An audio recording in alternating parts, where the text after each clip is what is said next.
And we continue getting you the latest as far as the details of CBI crackdown on Amnesty after raids were carried out last evening in Bengaluru at their premises are concerned, because sources have also told your channel that Amnesty is facing serious charges of FCRA violations. We've accessed some documents, also have source-based information from the CBI, which explains how FCRA violations took place that include remittances worth 36 crore rupees from foreign firms. Anilesh, my colleague, joining us live on the broadcast with more details.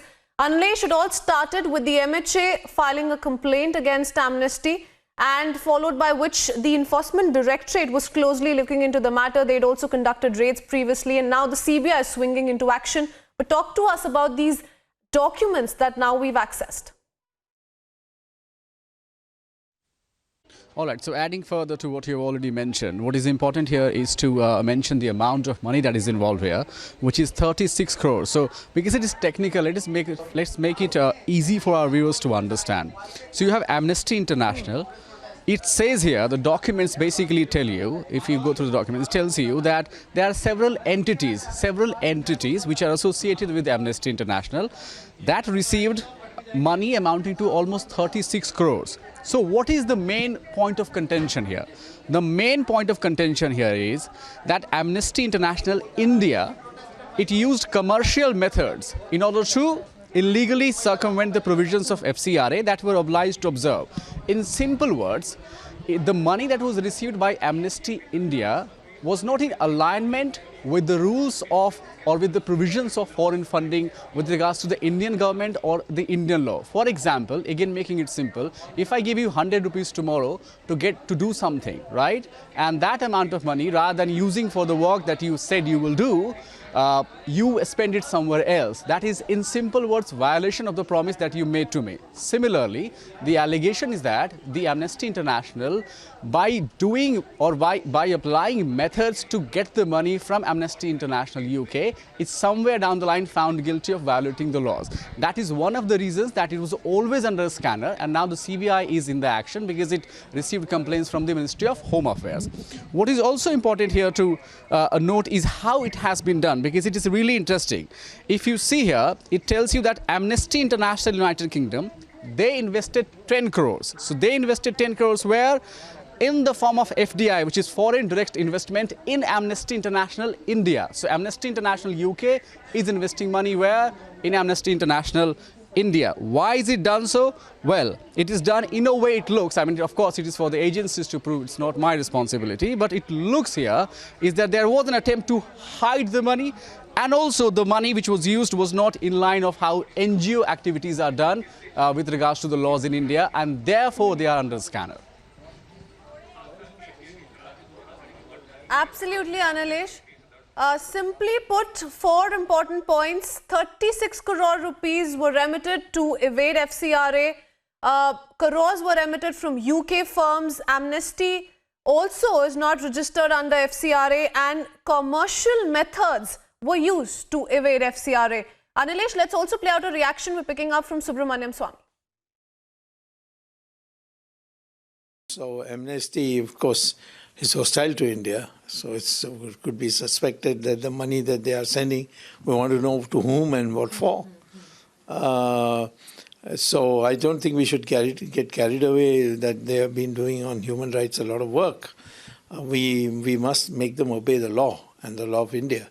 There have been too much, the previous Congress government has been too lenient with foreign agencies in our country. So do you think the BJP...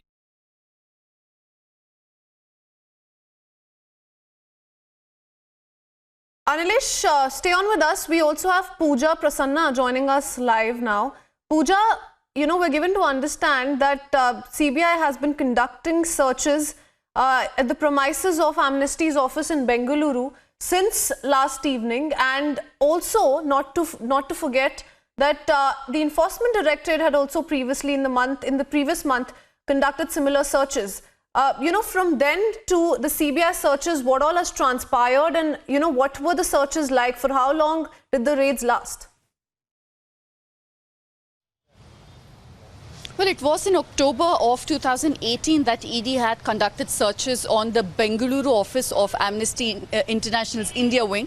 And just last month, in fact, there was more trouble that Amnesty faced after MHA had put restrictions on Amnesty receiving funds through foreign channels. But this particular CBI searches were an extension of the FIR that was filed by CBI on the 5th of November. And after that, after going through certain documents that they had taken from the headquarters of Amnesty in Bengaluru during the searches of ED and even later, they claim that at least 36 crores have been remitted into the accounts of not just Amnesty India's trust, but also its associate organizations. And this is to ensure that they circumvent the restrictions that have been put on them by FCRA in clear violation, while on one hand they say that they are a non-profit organization.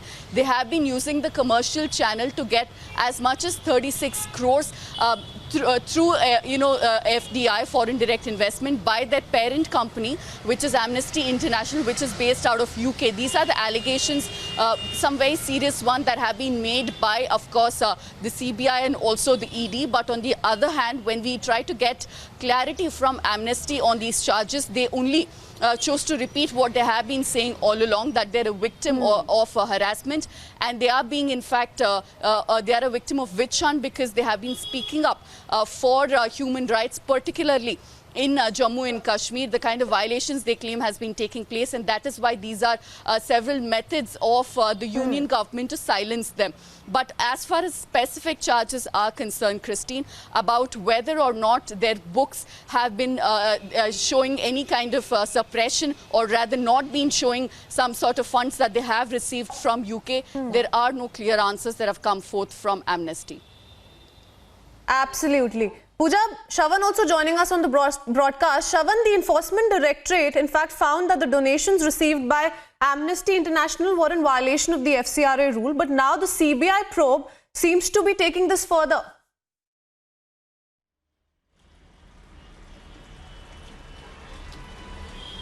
Well, this investigation goes way beyond the Enforcement Directorate's investigation. Remember, as far as Enforcement Directorate is concerned, they have a limited mandate. But with regards to the Central Bureau of Investigation, remember, this is what they are saying, just the tip of the iceberg. These are exclusive information, Christine, that we are getting in. I would just like to explain this to our viewers. This information coming in from top sources within the CBI. We're talking about 4 organizations. That's Amnesty International Foundation, Amnesty International India Private Limited, Indians for Amnesty International Trust, and Amnesty International South Asia Foundation. In fact, these are the 4 organizations we're given to understand were being utilized by Amnesty UK to transfer the funds. Now, what's very important to point out here is that this is exactly what the CBI is saying, and I'm quoting, that Amnesty India used commercial methods in order to illegally circumvent the provisions of FCRA that they were obliged to observe. Now, this is what my sources within the CBI has to say, and I'm quoting from them. And also remember, there was in fact, they had carried out an inspection of the book of accounts of the Amnesty International, which clearly shows that on the one hand, they've been saying that they've been carrying out charitable acts, or that's been their charter, or rather the mandate. But in fact, it turns out that they were basically carrying out commercial activities, and this is something that has now come under the scanner. Also, they're saying that looking at a specific amount of that came in, that was roughly about 10 crore from Amnesty International as FDI, is what we are given to understand. Once again, they are saying that this is a clear violation of the provision of the FCRA. So it is a huge development to say, as far as Amnesty International is concerned, because remember, with regards to the Enforcement Directorate, they're looking at the money laundering angle. What the CBI would be looking into is also criminal conspiracy, whether at all there is any sort of a criminal conspiracy that is involved. That's going to be extremely crucial, because by the looks of the way this has been operating, the fact that they have been hiding, the fact that they have been ignoring their basic activities, that they've not been informing the people at this point in time, it's in itself a clear reflection of what's actually happening. Absolutely. So now the money laundering as well as the criminal conspiracy angle being looked at very, very closely. Thank you, Shravan, Pooja and Analesh for joining us and help us understand what exactly is happening. Thank you.